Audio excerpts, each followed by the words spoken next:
चुगलखोर बहू। मधु अपने परिवार के साथ चंदनपुर शहर में रहती है। मधु की एक बड़ी ही बुरी आदत है, वो सबकी चुगली करती रहती है। रविवार के दिन मधु की ननद सीमा और उसके ससुराल वाले उनके घर आते हैं। खाना खाने के बाद सब लोग बैठकर बातें कर रहे होते हैं। और सीमा कैसी हो? ठीक हूँ भाभी, आप कैसी हो? मैं भी ना बढ़िया हूँ। अरे तुमने जो वो अचार भेजा था ना, बहुत अच्छा था। आपको अच्छा लगा? थैंक यू भाभी, मैं इस बार ना और भेज दूंगी। अरे नहीं नहीं, और मत भेजना, मम्मी जी को कुछ खास पसंद नहीं आया, ऐसा वो कह रही थी। अच्छा, क्या कह रही थी मम्मी अचार के बारे में? अचार के बारे में तो नहीं कह रही थी, वो तुम्हारे खाने के बारे में कह रही थी कि सीमा को अभी तक ठीक से खाना बनाना भी नहीं आया। क्या मम्मी ने ऐसा कहा? हाँ, पर कोई नहीं ना सीमा, तुम बुरा मत मानो, मुझे तो अचार बहुत पसंद आया। हाँ, मम्मी को तो मेरा कोई काम पसंद ही नहीं आता, मेरे हर काम में बस कमियां ही ढूंढती रहती हैं। सीमा और उसके ससुराल वाले अपने घर जा रहे होते हैं।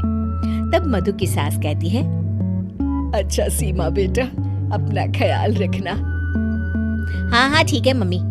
सीमा रूखेपन से जवाब देकर वहाँ से चली जाती है। अरे सीमा को क्या हो गया बहू, कुछ कहा क्या उसने? अब पता नहीं माँ जी। मधु अपनी सहेली संजना से बात कर रही होती है। अरे तुझे पता है, मैं ना शीला की पार्टी में गई थी उस दिन, तेरे बारे में पता नहीं वो लोग क्या क्या बातें कर रहे थे, मुझसे तो सुना भी नहीं गया। हाँ। अच्छा, क्या कह रहे थे वो लोग? शीला कह रही थी कि जब भी मैं संजना को पार्टी में बुलाती हूँ वो आती ही नहीं, उसे पैसों का बड़ा घमंड है भाई। क्या उसने ऐसा कहा? मैं अभी उससे बात करती हूँ। अरे छोड़ ना, उसकी बात ही नहीं करनी हमें, छोड़, चल छोड़। मधु अपनी सहेली से बात कर रही होती है, तभी उसका पति सचिन आ जाता है। अच्छा संजना, मैं ना तुमसे बाद में बात करती हूँ, ठीक है? मधु इधर आओ। क्या हुआ जी? अरे पता नहीं क्या हो गया है, सीमा माँ से बात ही नहीं कर रही। तुमसे कुछ कहा था क्या उसने? नहीं तो जी, उसने तो कुछ नहीं कहा मुझे, पर क्या मधु, बताओ मुझे। जब ना हम सब बाहर बैठे थे तो मधु की सास मुझसे आकर बोली कि अब तुम लोग भी एसी खरीद लो, गर्मी बहुत लगती है यहाँ आकर। क्या उन्होंने ऐसा कहा? हाँ जी, ऐसा कहा। अब मधु के घर वाले ना हमेशा ही हमें नीचा दिखाते रहते हैं।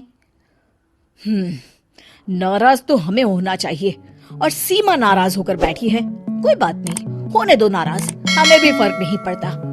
मधु मेरी एक बात ध्यान से सुनो, कोई जरूरत नहीं है आज के बाद उससे बात करने की। ठीक है जी। एक दिन मधु टीवी देख रही होती है और उसके पास सीमा का फोन आता है। मधु टीवी में इतना ज्यादा बिजी होती है कि फोन नहीं उठाती। अगले दिन सीमा घर पर आ जाती है। अरे वाह सीमा, आओ आओ, कितने दिनों बाद आई हो। हाँ हाँ, आप लोग तो मुझे भूल ही गए हैं ना बुलाते हैं ना फोन उठाते हैं। अरे ऐसा कुछ भी नहीं है, क्या हुआ सीमा, बताओ मुझे। आप लोगों को तो कुछ फर्क ही नहीं पड़ता। सीमा रोने लगती है और अपने कमरे में चली जाती है। तभी सचिन भी वहाँ आ जाता है। रुकिए जी, मैं बात करती हूँ सीमा से। मधु सीमा को समझाने जाती है और उसकी सास और सचिन दरवाजे के बाहर खड़े होकर सारी बातें सुनने लगते हैं। अरे छोड़ ना सीमा, तेरे भैया की तो आदत ही है बात का बतंगड़ बनाने की। मैंने उन्हें बताया भी कि सीमा के घर वालों को गर्मी लगती है, जब वो लोग आते हैं तो हमें एक एसी ले लेना चाहिए, तो उसमें भड़क गए, कहने लगे उन्हें अपनी अमीरी पर बड़ा घमंड है। मधु की सास और सचिन ये सब सुनकर चौंक जाते हैं कि मधु ये सब क्या बोल रही है।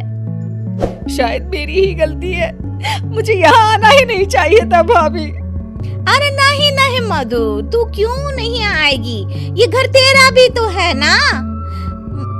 माना कि मम्मी जी तेरे हर काम में कमी निकालती रहती हैं, पर तभी अचानक सचिन और उसकी सास कमरे में आ जाते हैं और मधु उन्हें देखकर चौंक जाती है। मम्मी जी, मैं ना सीमा को बस समझा रही थी कि वो कहीं ना जाए। समझा रही थी या भड़का रही थी? हाँ, तुम इतनी बड़ी चुगलखोर हो मधु, हर किसी की बुराई करती हो, सबके बारे में झूठ बोलती हो ताकि हमारे बीच झगड़ा हो। मुझे नहीं पता था कि मेरे सामने तुम्हारा ऐसा रूप भी आएगा। मुझे माफ कर दीजिए जी। आपने मुझसे भी झूठ बोला भाभी। उन तीनों के सामने मधु की पोल खुल जाती है और वो सर झुकाए खड़ी रहती है, लेकिन अब कर भी क्या सकती है।